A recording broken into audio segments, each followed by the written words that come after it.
Assalamualaikum sahabat Project Akhirat.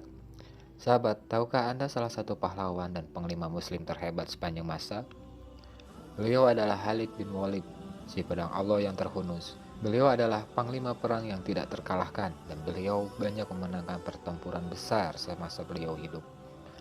Khalid bin Walid lahir di Mekah Jazirah Arab pada tahun 585 Masehi, kira-kira 17 tahun sebelum masa pembangunan Islam. Dia anggota suku Bani Ma'jum. Ayahnya bernama Walid bin Al-Mughirah yang memiliki jabatan sebagai kepala suku Bani Ma'jum, satu klan bagian dari suku Quraisy yang menetap di Mekah, sedangkan ibu Khalid bernama Lubabah binti Al-Harith.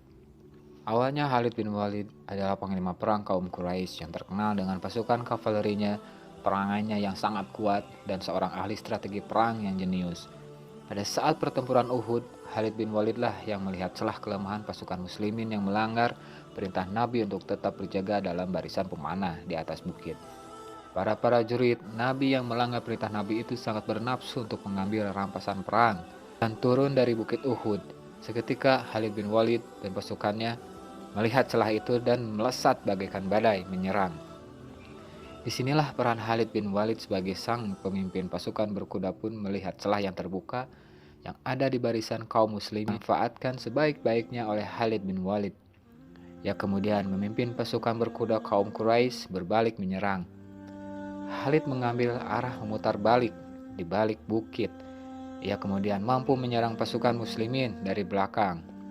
Hal yang dilakukan oleh Khalid bin Walid ini kemudian berhasil menekan pasukan muslimin dan menjadi kekalahan bagi kaum muslimin, sehingga Hamzah pun pada saat itu telah meninggal syahid.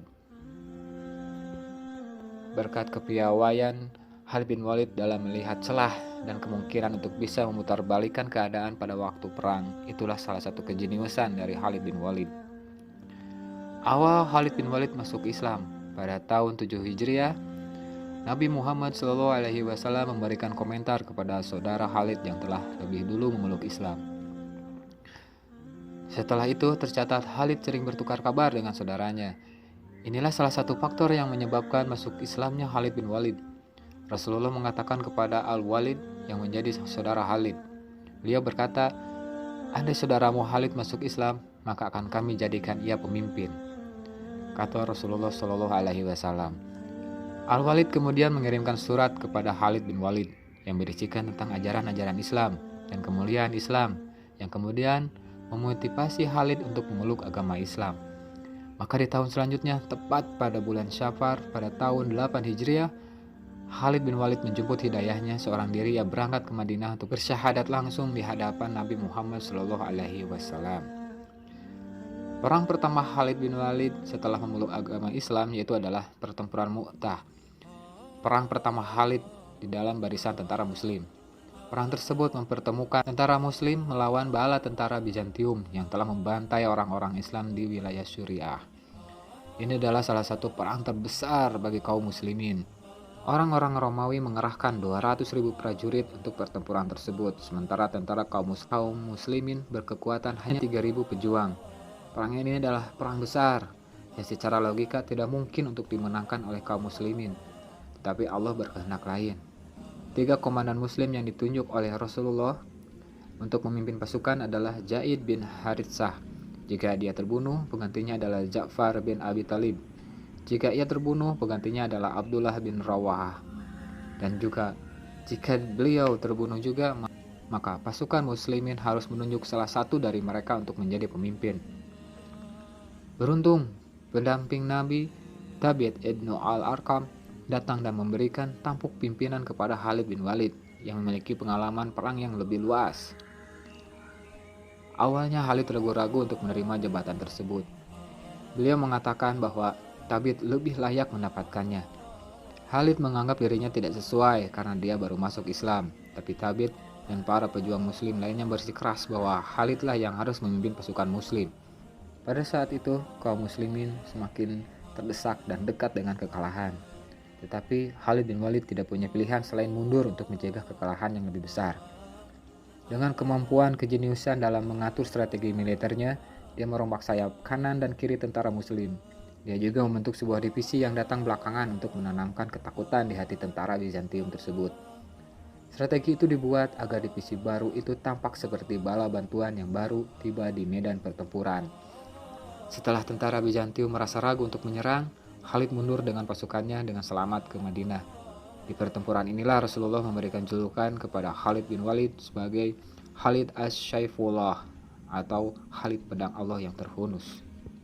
Berkat kepiawaian dan kejeniusannya dalam strategi militernya, Khalid bin Walid akhirnya berhasil memenangkan perang besar yang dinilai tidak mungkin untuk bisa dimenangkan. Akan tetapi atas izin Allah, beliau berhasil memukul mundur pasukan Bizantium tersebut. Selain itu, tidak hanya pertempuran Mu'tah, Khalid memenangkan pertempuran yang dinilai mustahil untuk dimenangkan. Atas izin Allah dan kejeniusan Khalid dalam strategi militer, pada masa pemerintahan Abu Bakar, Khalid bin Walid ditunjuk menjadi panglima pasukan muslim. Sebanyak 46.000 pasukan menghadapi tentara Bizantium dengan jumlah pasukan 240.000. Tidak ada sedikit pun keraguan dalam hati Khalid.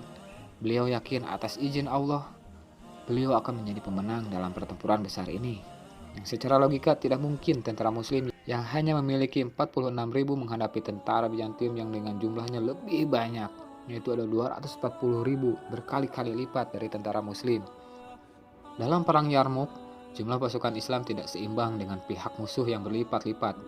Ditambah lagi, pasukan Islam yang dipimpin oleh Khalid tanpa persenjataan yang lengkap, tidak terlatih dan rendah mutunya. Ini berbeda dengan angkatan perang Romawi yang bersenjata lengkap dan baik, terlatih dan jumlahnya lebih banyak. Bukan Khalid namanya jika tidak mempunyai strategi perang. Dia membagi pasukan Islam menjadi 40 kontingen dari 46.000 pasukan Islam untuk memberi kesan seolah-olah pasukan Islam lebih besar dari musuhnya. Strategi Khalid ternyata sangat ampuh. Saat itu taktik yang digunakan oleh Romawi, terutama di Arab Utara dan Selatan, ialah dengan membagi tentaranya menjadi 5 bagian: depan, belakang, kanan, kiri, dan tengah.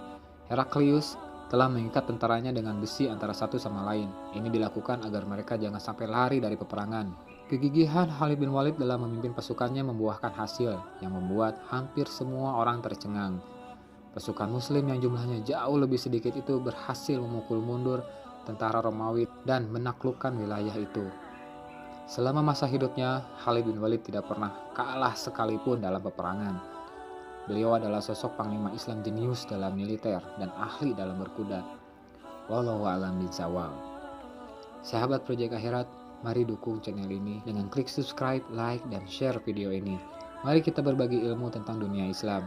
Insya Allah bermanfaat dan akan menambah wawasan seputar dunia Islami, semata-mata hanya untuk mendapatkan ridho Allah Subhanahu wa Ta'ala. Terima kasih dan mohon maaf apabila masih banyak kekurangan. Assalamualaikum warahmatullahi wabarakatuh.